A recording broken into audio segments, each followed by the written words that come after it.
चलिए तो हम डिस्कस करेंगे about composition of nucleic acid. तो न्यूक्लिक एसिड है टोटल 2 टाइप के, ठीक है। तो शुरुआत कर रहे हैं किससे? Nucleic acid. 2 टाइप के न्यूक्लिक एसिड है जो आपको पढ़ने होते हैं। एक होता है DNA and second one is RNA, ठीक है। Deoxy ribo nucleic acid and ribo nucleic acid, ऐसे 2 टाइप के न्यूक्लिक एसिड आपको पढ़ने होते हैं। अब अगर हम डीएनए की बात करें तो DNA is composed of 3 portions, 3 parts. First one is pentose sugar. क्या चीज? Pentose sugar. सेकेंड चीज जो है वो है नाइट्रोजनस बेस,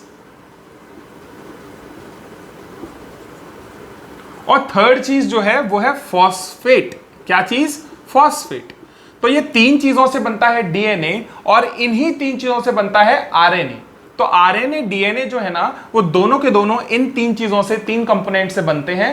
पर डिफरेंस कहां पर आ जाता है वो हमको नोटिस करना है। आपको याद रखना है डीएनए के पास में जो पेंटोज शुगर प्रेजेंट है उसको हम लोग बोलते हैं डीऑक्सी राइबोज शुगर। कौन सी शुगर?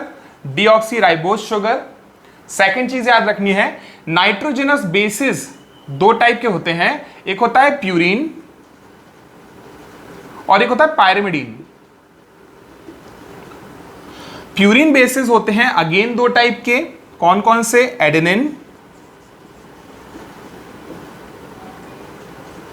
और ग्वानिन। और पायरिमिडीन बेसिस होते हैं 3 टाइप के। कौन कौन से? साइटोसिन, थायमिन एंड यूरेसिल, ठीक है। अब खास चीज क्या है आपको याद रखना है, अगर डीएनए की बात करोगे तो डीएनए में डीऑक्सी राइबोज शुगर मिलेगा, एडेनिन, ग्वानिन, साइटोसिन और थायमिन बेसिस मिलेंगे। यूरेसिल डीएनए में प्रेजेंट नहीं है, तो इसको मैं यहां से रिमूव कर रहा हूं, ठीक है। अब मैं अगर आरएनए की बात करूं, और देखो एक और चीज, डीऑक्सी राइबोज शुगर हो गया, एडेनिन, ग्वानिन, साइटोसिन और थायमिन, ये 4 नाइट्रोजनस बेसिस हो गए। और उसके अलावा फॉस्फेट, ये 3 चीजें प्रेजेंट है किसके पास? डीएनए के पास। पर आरएनए की अगर मैं बात करूं तो आरएनए के पास में प्रेजेंट होता है, देखो एक एक करके लिख देता हूं। आरएनए के पास में प्रेजेंट है सबसे पहली चीज राइबोज शुगर। देखो यहां है डीऑक्सी राइबोज शुगर, यहां पे है राइबोज शुगर। क्या डिफरेंस है अभी बताऊंगा आपको। आरएनए जो है इसमें नाइट्रोजनस बेसिस हैं, नाइट्रोजनस बेस। पर खास चीज क्या है, यहां पे जो नाइट्रोजनस बेसिस हैं उनमें से प्यूरिन तो सब सही है। प्यूरिन जो है, प्यूरिन सारे के सारे वही मिलेंगे जो डीएनए में मिलते हैं, मतलब कि एडेनिन एंड ग्वानिन। पर अगर मैं पायरिमिडीन बेसिस की बात करूं तो पायरिमिडीन बेसिस जो आरएनए के पास मिलते हैं वो होते हैं adenine, guanine, cytosine and uracil. कौन कौन से? Adenine, guanine, cytosine and uracil, ठीक है। साइटोसिन और यूरेसिल। अब डिफरेंस कहां पर आ गया आपको समझ में आ गया होगा। यहां पे आप अगर नोटिस करोगे तो यहां पे थायमिन प्रेजेंट है और यहां पे थायमिन एब्सेंट है। थायमिन की जगह कौन प्रेजेंट है? एक मिनट, पायरिमिडीन बेसिस में एडेनिन, ग्वानिन नहीं आते, साइटोसिन, थायमिन और यूरेसिल आते हैं। ऑब्वियसली मैंने यहां पे भी मेंशन किया था, उधर भी लिख दिया मैंने। तो क्या याद रखेंगे, पायरिमिडीन बेसिस में किसको काउंट करने वाले हो? पायरिडीन में काउंट करोगे साइटोसिन एंड यूरेसिल को। कौन सी चीज को रिमूव किया? थायमिन को रिमूव किया है। तो यहां पे हो गया एडेनिन, ग्वानिन, साइटोसिन, यूरेसिल, और डीएनए में हो गया एडेनिन, ग्वानिन, साइटोसिन और थायमिन। समझ में आ जाएगा। तो ये बेसिस हैं जो डिफरेंट होते हैं किसमें? डीएनए और आरएनए में। एक और चीज, डीएनए में प्रेजेंट था फॉस्फेट, वैसे ही आरएनए में भी प्रेजेंट होता है फॉस्फेट ग्रुप। तो ये इंफॉर्मेशन आपको याद रखनी है अबाउट न्यूक्लिक एसिड। अब एक और इंफॉर्मेशन सुनो, एक और इंपॉर्टेंट पोर्शन सुनो जो डायरेक्टली एग्जाम में आती है।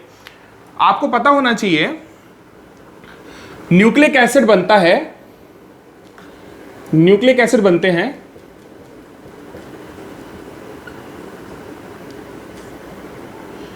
पॉली न्यूक्लियोटाइड से, है ना। पॉली का मतलब होता है मल्टीपल और न्यूक्लियोटाइड मतलब होता है pentose sugar plus nitrogenous base plus phosphate. मतलब इन तीन चीजों को मिला दो तो बनता है एक न्यूक्लियोटाइड, और ऐसे बहुत सारे न्यूक्लियोटाइड को ज्वाइन करोगे तो बनेगा न्यूक्लिक एसिड या फिर पॉलीन्यूक्लियोटाइड। समझ में आ रहा है। अब देखो, पेंटोज शुगर और नाइट्रोजनस बेस, इन दोनों को बोलते हैं न्यूक्लियोसाइड। क्या बोलते हैं? न्यूक्लियोसाइड। गौर से सुनना, पेंटोज शुगर और नाइट्रोजनस बेस, सिर्फ ये दो कंपोनेंट को मिलाओगे तो बोलोगे न्यूक्लियोसाइड, और फॉस्फेट को न्यूक्लियोसाइड में कैलकुलेट नहीं करते, काउंट नहीं करते। तो मैं ऐसे बोल सकता हूं ना, मैं ऐसे बोल सकता हूं, nucleoside plus phosphate is equal to nucleotide. ये बोल सकते हैं नहीं बोल सकते? आप बताइए। बोल सकते हैं, सिंपल है। क्यों? क्योंकि पेंटोज शुगर नाइट्रोजनस बेस को न्यूक्लियोसाइड बोल दिया, और न्यूक्लियोसाइड में फॉस्फेट जोड़ोगे तो अल्टीमेटली न्यूक्लियोटाइड बन गया। तो न्यूक्लियोटाइड मतलब होता है पेंटोज शुगर, नाइट्रोजनस बेस और फॉस्फेट, और न्यूक्लियोसाइड होता है सिर्फ पेंटोज शुगर और नाइट्रोजनस बेस को मिला के और फॉस्फेट को हटा के। समझ में आ गया? तो ये फंडा आपको याद रखना है अबाउट न्यूक्लिक एसिड। अब एक चीज देखना, पेंटोज शुगर में आपको पता है, पेंटोज शुगर में एक खास बात आपको पता है, pentose sugar is 5 carbon containing sugar. कितने कार्बन चाहिए? 5 कार्बन चाहिए। यहां पे सेंटर में ऊपर की तरफ आप देख सकते हो, दिस इज ऑक्सीजन। ये रहा carbon number 1, this is carbon number 2, this is carbon number 3, this is carbon number 4। तो 5th कार्बन कहां पर है? तो 5th कार्बन यहां साइड चेन में है, ये रहा, दिस कार्बन नंबर 5। ठीक है, यहां भी सेम आएगा, कार्बन नंबर 1, 2, 3, 4 एंड 5। ये रहा 5th कार्बन। अब आप सोच रहे होगे सेम स्ट्रक्चर बना रहा हूं मैं घूम फिर के। सेम स्ट्रक्चर है अभी तक। अब हम क्या करेंगे, इनकी वैलेंसी फुलफिल करने की कोशिश करेंगे। तो आप नोटिस करोगे यहां पे हम प्लेस करेंगे H OH, एक, 2 वैलेंसी हमने ऐड की, 2 ऑलरेडी थी। ठीक है, फिर से H OH, यहां भी H OH, यहां आप नोटिस करेंगे H, यहां पे C कार्बन है ना, उसके बाद H, एक और H और एक OH। समझ गए? तो ये जो स्ट्रक्चर मैंने यहां पे ड्रॉ किया है, इस स्ट्रक्चर को हम बोल सकते हैं राइबोज शुगर। क्या बोल सकते हैं? Ribose sugar. अब देखना, मैं डीऑक्सी राइबोज शुगर बनाऊंगा, दोनों में डिफरेंस फाइंड आउट करने की कोशिश करना। गौर से देखो, यहां पे मैंने लगाया H OH, यहां पे मैंने लगाया H OH, और ये डिफरेंस नहीं है कि यहां H बाहर दिखाया यहां अंदर दिखाया, वो डिफरेंस नहीं, वो सब सही है। ठीक है, यहां पे आपने लगाया H, यहां पे लगाया OH, एक मिनट रुक जाओ, हाँ, यहां पे लगाया H और यहां पे लगाया CH2OH, और ये बात भी सेम है, H2OH OH और C सब सेम ही है। अब देखो खास चीज आप नोटिस कर पाओगे, यहां पे सेकंड कार्बन जो है, सेकंड कार्बन पे मैंने ऊपर भी H कनेक्ट किया है, 2 बॉन्ड्स बनाए थे, एक हाइड्रोजन के साथ और दूसरा भी हाइड्रोजन के साथ। पर यहां पे नोटिस करोगे डीऑक्सी राइबोज शुगर में, तो सॉरी राइबोज शुगर में सेकंड कार्बन पे मैंने OH कनेक्ट किया है और H कनेक्ट किया है। तो ये इनका एक बेसिक सा डिफरेंस है। क्या डिफरेंस है? डीऑक्सी नाम में ही है, राइबोज शुगर में ऑक्सीजन कम है। कहां पर ऑक्सीजन कम है? तो याद रखना, ऑन सेकंड कार्बन। तो डीऑक्सी राइबोज शुगर के बारे में याद रखेंगे that it lack oxygen at C2। याद हो जाएगा? तो it lack oxygen at carbon number second. तो कार्बन नंबर सेकंड पे ऑक्सीजन कम पड़ जाता है, किसमें? डीऑक्सी राइबोज शुगर में। पर राइबोज शुगर में सब जगह आपको ऑक्सीजन प्रेजेंट मिल जाएगा। समझ में आ गया? तो ये एक बेसिक सा डिफरेंस है किस चीज में? डीऑक्सी राइबोज शुगर में और राइबोज शुगर में। याद हो जाएगा? क्लियर है? अब एक चीज देखना, अगर मैं एक डीएनए का बेसिक सा स्ट्रक्चर यहां पे छोटा सा स्ट्रक्चर बनाने की कोशिश करूं, मॉलिक्यूलर स्ट्रक्चर, तो आप क्या नोटिस कर पाएंगे वो देखिए। काम करता हूं,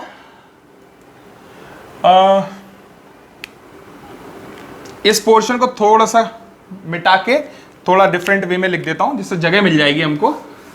देखो, पेंटोस शुगर लिखा था plus nitrogenous base plus phosphate, वही लिख दिया मैंने वापस। इसमें से ये दोनों चीजें क्या है, these are nucleoside.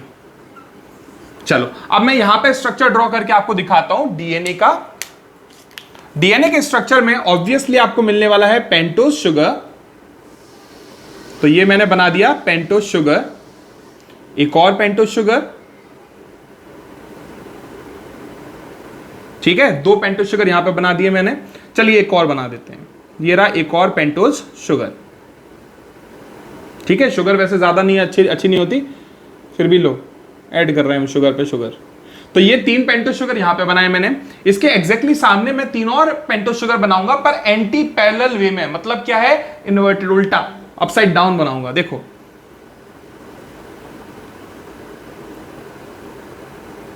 This is one more pentose sugar, पर ये उल्टे में है, इसका उल्टा है, देखो, ठीक है। एक और पेंटोस शुगर बनाते हैं, बिल्कुल प्रॉपर पेयरिंग कर देंगे अपन, है ना। ये लो एक और पेंटोस शुगर, और ये रही एक और पेंटोस शुगर। तो टोटल हमने 6 पेंटोस शुगर यहां पे बना दी है, ठीक है। इन सारी पेंटोस शुगर पे इस पोजीशन पे प्रेजेंट है कार्बन, दिख रहा है सबको, कार्बन प्रेजेंट है 5th पोजीशन पे, ये 5th कार्बन है, दिस आल्सो 5th कार्बन, ठीक है। अब खास चीज क्या है, पेंटोस शुगर का कार्बन नंबर 1, कौन सा कार्बन, कार्बन नंबर 1, तो यहां पे कार्बन नंबर 1 ये है 1 and 1, पर इस केस की बात करें तो कार्बन नंबर 1 ये है, एक और ये भी 1, समझ में आ रहा है। तो पेंटोस शुगर का कार्बन नंबर 1 जो है वो बाइंड करेगा विथ नाइट्रोजनस बेस। तो याद रखना है, नाइट्रोजनस बेस के साथ में पेंटोस शुगर का कार्बन नंबर 1 अटैच होता है। तो देखो बीच में प्रेजेंट होगा कौन, नाइट्रोजनस बेस। अब चूंकि ये डीएनए है, तो डीएनए में नाइट्रोजनस बेस कौन से वाले होंगे, डीएनए में nitrogenous base, DNA nitrogenous base, ये 4 नाइट्रोजनस बेस प्रेजेंट होंगे डीएनए में, AGCT, ठीक है। तो सबसे पहले मेरे नाम से शुरू करते हैं, A pairs with T, AT में, ठीक है। दूसरा आगे क्या लिखेंगे, नेक्स्ट ये will be C pairs with G, A को T से पेयर किया, C को G से पेयर किया। अगला इनमें से कोई भी पेयर आप ले सकते हो, इसको उल्टा कर लेते हैं, चलो, G पेयर्स विथ C। बात तो एक ही है ना, कुछ बदला तो ज्यादा है ही नहीं, बात तो एक ही है। C को G से पेयर करो या G को C से पेयर करो, सेम ही बात होती है। अब एक चीज याद रखना, आपको पता होना चाहिए, एडेनिन और थाइमिन के बीच में, नाइट्रोजनस बेस के बीच में जो ये बॉन्ड देख रहे हो ना, ये बॉन्ड कौन सा है, this is hydrogen bond, this is hydrogen bond. कितने हैं, 2। तो आपको याद रखना है, एडेनिन और थाइमिन पेयरिंग करते हैं और इस पेयर में 2 हाइड्रोजन बॉन्ड प्रेजेंट होते हैं। ग्वानिन साइटोसिन भी पेयर करते हैं और इस पेयर में 3 हाइड्रोजन बॉन्ड प्रेजेंट होते हैं। तो नाइट्रोजनस बेस के बीच में कौन सा बॉन्ड प्रेजेंट है, हाइड्रोजन बॉन्ड प्रेजेंट है। You have to remember this. एक और चीज ये देख रहे हो, ये this bond is glycosidic bond, कौन सा वाला, ग्लाइकोसाइडिक बॉन्ड। तो ये है glycosidic bond, this is hydrogen bond, this is glycosidic bond. ये दोनों ग्लाइकोसाइडिक है, बीच में हाइड्रोजन है, दिस इज ग्लाइकोसाइडिक हाइड्रोजन। समझ में आ गया। अब एक और चीज, अभी तक मैंने क्या किया, अभी मैंने पेंटोस शुगर नाइट्रोजनस बेस को कनेक्ट कर दिया है। Pentose sugar nitrogenous base connect करने से डीएनए नहीं बनेगा। पेंटोस शुगर नाइट्रोजनस बेस के अलावा हमको चाहिए है, पेंटोस शुगर नाइट्रोजनस बेस के अलावा हमको चाहिए फॉस्फेट। तो अब हम क्या ऐड करेंगे, फॉस्फेट। अब फॉस्फेट कहां पर अटैच होता है वो देखो, कार्बन नंबर 5th के ऊपर अटैच होगा कौन, फॉस्फेट। तो फॉस्फेट, एक फॉस्फेट मैंने अटैच किया ऑन कार्बन नंबर 5, देन मैंने फिर फॉस्फेट अटैच किया ऑन कार्बन नंबर 3, अगेन मैंने फॉस्फेट अटैच किया with carbon number 5 of next pentose sugar, then मैंने इस पेंटोस शुगर के 3rd कार्बन से अटैच किया फिर से फॉस्फोरस, और फिर ये फॉस्फोरस नीचे फिर से किससे अटैच कर दिया, कार्बन नंबर 5। तो आप नोटिस कर सकते हो 5 से अटैच्ड है फॉस्फोरस और 3rd कार्बन से अटैच्ड है phosphorus. This is 5th carbon, let me right it down, this is 3rd carbon. तो 3rd कार्बन से भी फॉस्फोरस अटैच होता है पेंटोस शुगर में, और पेंटोस शुगर के 5th कार्बन से भी अटैच होता है कौन, फॉस्फेट। यहां देखो ये थर्ड कार्बन से भी कौन अटैच्ड होगा लास्ट में? फॉस्फोरस। जो सेम कंडीशन मैंने यहां पे बनाई है वही कंडीशन में वहां भी बना सकता था। देखो मैं बना देता हूं। आपको पता है थर्ड कार्बन पे किसको अटैच करना है? फॉस्फोरस को। फिफ्थ कार्बन पे किसको अटैच करेंगे? फॉस्फोरस। फिर थर्ड कार्बन से भी अटैच कर देंगे फॉस्फोरस को। फिफ्थ से फिर से अटैच करेंगे फॉस्फोरस, अगेन थर्ड से फॉस्फोरस, और फिफ्थ से फिर से क्या? फॉस्फोरस। तो खास चीज क्या है एक्चुअली यहां पे आप नोटिस कर पा रहे हो, यहां पे चेन का फॉर्मेशन हो गया है ना? ये चेन में आपने नोटिस किया है फॉस्फोरस और कार्बन के बीच में एक बॉन्ड प्रेजेंट है ना? दिस बॉन्ड इज, या ऐसे करता हूं उसको लेबल करने की जगह सिंपल वे में, ये देख रहे हो ये कार्बन ये फॉस्फोरस के बीच में बॉन्ड है ये वाला, और ये कार्बन और ये फॉस्फोरस के बीच में भी एक बॉन्ड है।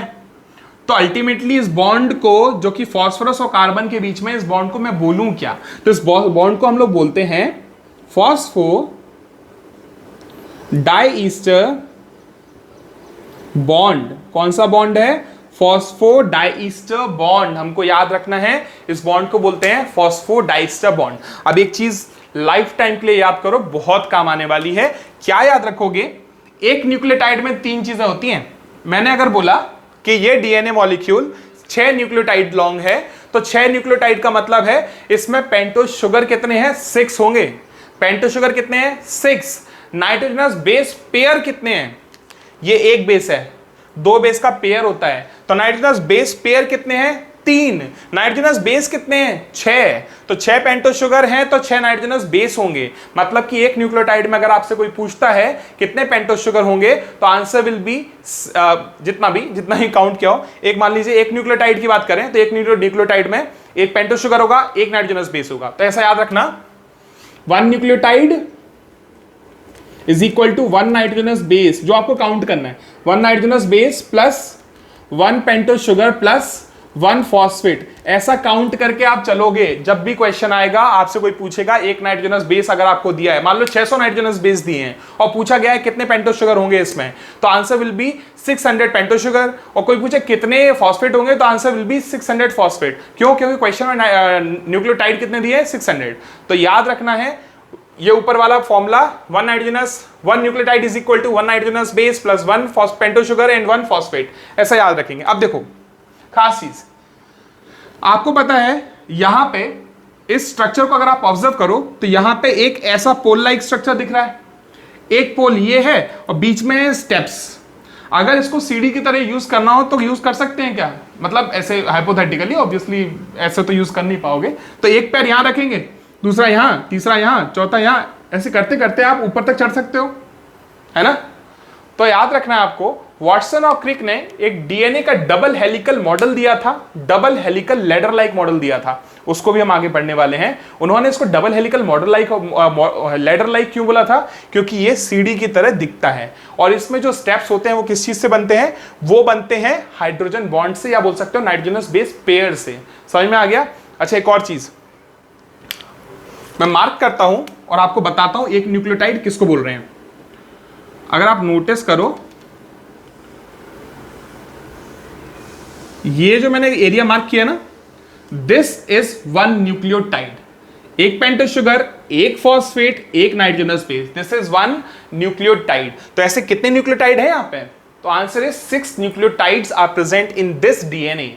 समझ में आ गया? एक और चीज, एक क्वेश्चन आता है बड़ा फेमस है। Question is bond present between 2 nucleotide is. Question क्या है? Bond present between 2 nucleotide is. अब एक चीज नोटिस करना, this is a nucleotide, this is also a nucleotide. ये 2 न्यूक्लियोटाइड है, इनके बीच का बॉन्ड है ये वाला। ये भी एक न्यूक्लियोटाइड है, देखो देखो देखो, ये भी एक न्यूक्लियोटाइड है। और इस न्यूक्लियोटाइड और इस न्यूक्लियोटाइड के बीच में बॉन्ड है हाइड्रोजन वाला। तो आंसर क्या दोगे आप? Question is the bond present between 2 nucleotide is, यहां लिख देता हूं, bond present between 2 nucleotide is. तो आंसर आपका रहना चाहिए फॉस्फो डाइस्टर बॉन्ड, ना कि हाइड्रोजन बॉन्ड। अब रीजन क्या है? तो रीजन होता है, आपको पता होना चाहिए, डीएनए सिंगल स्ट्रैंडेड भी होते हैं। अगर डीएनए सिंगल स्ट्रैंडेड होगा तो डीएनए में कौन सा बॉन्ड है जो नहीं दिखेगा? तो एक स्ट्रैंड तो डीएनए की दिखेगी, दूसरी एंड उसकी डीएनए की नहीं दिखेगी। तो आपको क्या याद रखना है? सिंगल स्ट्रैंडेड डीएनए की भी अगर मैं बात करूं तो सिंगल स्ट्रैंडेड डीएनए में दो न्यूक्लियोटाइड के बीच में फॉस्फोडाइस्टर बॉन्ड होगा। पर अगर मैं डबल स्ट्रैंडेड डीएनए की बात करूं तो भी दो न्यूक्लियोटाइड के बीच में फॉस्फोडाइस्टर बॉन्ड तो होगा। तो अगर सिंगल और डबल को कंपेयर किया जाए तो दोनों केसेस में फॉस्फोडाइस्टर बॉन्ड तो आपको दिखाई देगा, पर जरूरी नहीं है कि आपको हाइड्रोजन बॉन्ड दिखाई दे, क्योंकि सिंगल स्ट्रैंडेड के केस में हाइड्रोजन बॉन्ड नहीं दिखाई देगा पर फॉस्फोडाइस्टर दिखाई देगा, और डबल स्ट्रैंडेड के केस में दोनों दिखाई देंगे। तो ऐसा कौन सा वाला आंसर रहेगा जो हम ज्यादा एप्रोप्रिएट माने? तो हम उस बॉन्ड को ज्यादा एप्रोप्रिएट मानेंगे जो सिंगल डीएनए में, सिंगल स्ट्रैंडेड डीएनए और डबल स्ट्रैंडेड डीएनए दोनों में दिखाई देगा। तो आंसर क्या रहने वाला है? Phosphodiester bond. ये क्वेश्चन याद रखना, नीट में आ चुका है, कंफ्यूजिंग होता है, इसलिए आंसर इसका याद रखेंगे। क्या रहेगा? Phosphodiester bond is the correct answer. याद हो जाएगा। तो ये था एक बेसिक सा स्ट्रक्चर ऑफ डीएनए। ठीक है, तो ये मॉलिक्यूलर स्ट्रक्चर भी है डीएनए का, याद हो जाएगा। अब एक चीज, एडेनिन को पेयर करते हैं थाइमिन के साथ और साइटोसिन को पेयर करते हैं ग्वानिन के साथ। याद कैसे रखोगे? तो ऐसे याद रखना, देखो आया था चला गया, ताजा है, हमने बनाया है, याद रखना। आया था चला गया, आया मतलब ए, था मतलब टी, चला मतलब सी, गया मतलब जी। आया pairs with T with double bond and चला पेयर्स विद गया मतलब C pairs with G with triple bond. आया पेयर्स विद था, आया था एटी, चला गया सीजी, तो एटी सीजी याद रखना है आपको। इस ट्रिक के थ्रू आप याद रख सकते हैं। क्यों याद रखना है? क्योंकि आगे जाके मैं क्या करूंगा, मैं आपको डीएनए की एक स्ट्रैंड बना के दे दूंगा, उस डीएनए की स्ट्रैंड के ऊपर मैं लिख के दूंगा नाइट्रोजनस बेस, जैसे कि adenine, thymine, thymine, cytosine, guanine, uracil, sorry adenine, cytosine, cytosine. चलो ऐसे मैंने आपको बेसिस लिख के दे दिए। अब खास चीज क्या होगी, इन बेसिस में से मैं आपको बोलूंगा कॉम्प्लीमेंट्री पेयरिंग करो इसकी। अब क्या होता है कॉम्प्लीमेंट्री पेयरिंग? तो कॉम्प्लीमेंट्री पेयरिंग होती है मतलब कि कौन सा वाला नाइट्रोजनस बेस किसके साथ पेयर करता है उसको आपको सामने की स्ट्रैंड पे लिखना है। तो क्या करोगे, एक और स्ट्रैंड बनाओगे। यहां पे अगर एडेनिन लिखा है तो सामने वाली स्ट्रैंड पे आएगा थायमिन, थायमिन लिखा है तो उसके सामने की स्ट्रैंड पे आएगा एडेनिन, इसके आगे एडेनिन, साइटोसिन के सामने ग्वानिन, ग्वानिन के सामने साइटोसिन, एडेनिन के सामने थायमिन और साइटोसिन के सामने ग्वानिन, साइटोसिन के सामने ग्वानिन। तो ये अटैचमेंट हो गया। अभी खास चीज देखना, आपको पता होना चाहिए, आपने नोटिस भी किया होगा प्रीवियस क्लासेस में, ऐसे डीएनए की दो स्ट्रैंड बनाते हैं और एक जगह लिख देते हैं 3 डैश, उसके सामने लिख देते हैं 5 डैश, और दूसरी तरफ लिख देते हैं 5 डैश, उसके नीचे लिख देते हैं 3 डैश। ऐसा क्यों लिखते हैं? रीजन क्या है कि डीएनए की स्ट्रैंड को 3 डैश 5 डैश मार्क करते हैं। तो सिंपल सा रीजन है, इस स्ट्रक्चर को देख के आसानी से सीख सकते हैं। कैसे? देखो, आपको पता है this is carbon number 5, carbon number 5 से अगर फॉस्फेट अटैच्ड होगा तो मैं यहां क्या लिखूंगा? 5 डैश। अगर कार्बन नंबर 3 से फॉस्फेट अटैच होगा तो लिखूंगा 3 डैश। यहां पे कार्बन नंबर 5 से अटैच्ड है फॉस्फोरस तो लिखूंगा 5 डैश, और यहां पे कार्बन नंबर 3 से अटैच्ड है फॉस्फोरस इसलिए लिखूंगा 3 डैश। तो अब नोटिस करना, 5 डैश के सामने क्या आया? 3 डैश। 5 डैश के सामने क्या आया? 3 डैश। सही है, उल्टा आ जाओ। 3 डैश के सामने क्या आया? 5 डैश। 3 डैश के सामने क्या आया? 5 डैश। कैसे हो गई ये पेयरिंग? तो ये पेयरिंग कोई ऐसे स्पेशल नहीं है और अपने अंधाधुंध अपनी मर्जी से नहीं लिखते हैं। ये हमने लिखा किस बेसिस पे है? On the basis of attachment of phosphorus on given carbon. अगर कार्बन नंबर 5 पे अटैच्ड है फॉस्फोरस तो 5 डैश एंड, और अगर कार्बन नंबर 3 पे अटैच्ड है फॉस्फोरस तो 3 डैश एंड। सिंपल सा है। तो 3 डैश और 5 डैश कैसे आते हैं स्ट्रैंड पे, ये समझ में आ गया आपको। तो ये था basic information about nucleic acid. Next lecture में हम डिस्कस करने वाले हैं वाटसन क्रिक का डीएनए डबल हेलिकल मॉडल।